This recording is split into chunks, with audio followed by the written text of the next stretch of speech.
बात चाहिए प्रभु?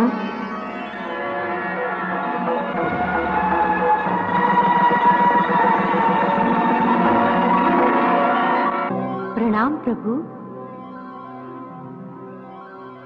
कृपया आप कामकंटका का वध मत कीजिए।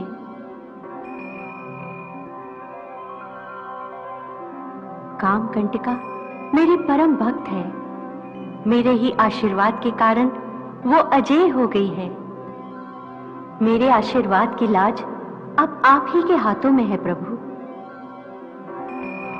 वो तो अज्ञानी है प्रभु, आपकी वास्तविकता नहीं पहचानती, इसीलिए अनजाने में भूल कर रही है। मैं उसे समझाती हूं।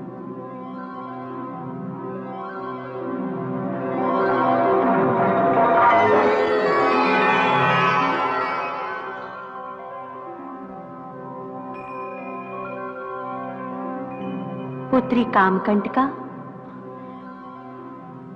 आज्ञा मातेश्वरी।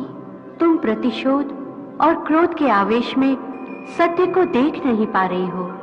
कैसा सत्य मातेश्वरी? वासुदेव श्री कृष्ण कोई और नहीं, साक्षात परब्रह्म है, परमेश्वर है।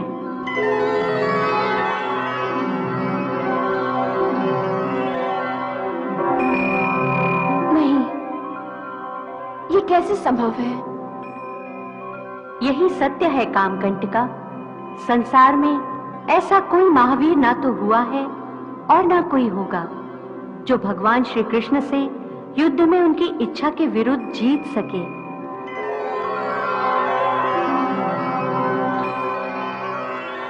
अपने पिता की मृत्यु का शोक त्याग दो पुत्री। प्रभु के हाथों हुई मृत्यु के कारण दैत्यराज मुरा को देवी लोक प्राप्त हुआ है। सब पापों से मुक्त होकर तुम्हारे पिता लक्ष्मीपति विष्णु के परम धाम में चले गए हैं। प्रभु को पहचानो कामकंटका, प्रभु को पहचानो। प्रभु ने श्री कृष्ण के रूप में मानव अवतार लिया है। इन्हें पहचानो, इनके दर्शन का लाभ उठाओ।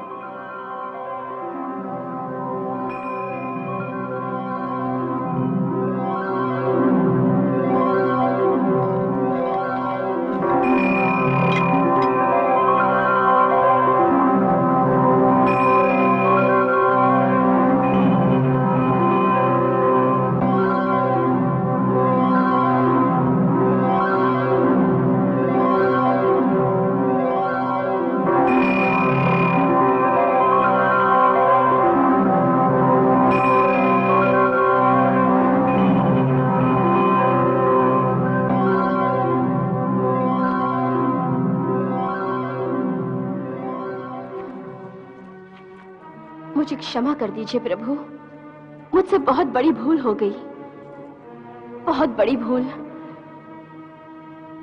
अनजाने में मैं स्वयं प्रभु से युद्ध करने का पाप करने जा रही थी।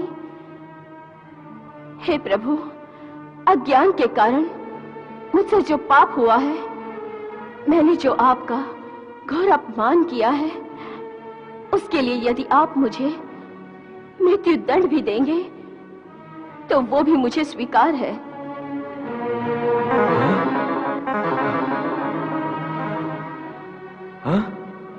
हे कामकंटका, तुम दंड के नहीं वरदान के योग्य हो।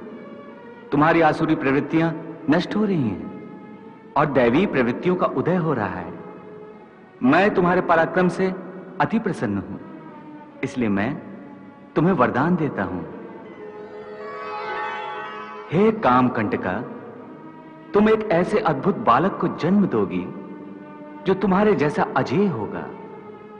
तुम्हारा बालक एक महान तपस्वी भी होगा और महान योद्धा भी।